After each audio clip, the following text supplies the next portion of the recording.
Hello there everyone, welcome back to our channel. In today's video, you are going to see how to see private account posts on Instagram without follow them. So to do that, let's head over to our Instagram application first. Once you're there, make sure you're logged in into your desired account and then head over to your profile by tapping the profile icon on the lower right corner.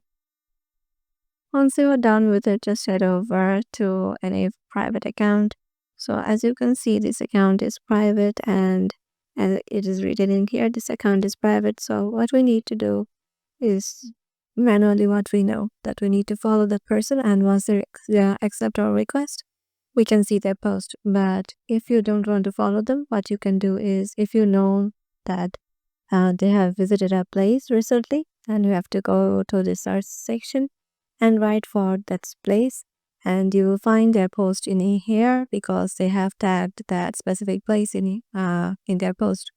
So yeah, this is how you can just see private account posts on Instagram without following them. Hope this video will help you out, and we'll see you in the next video.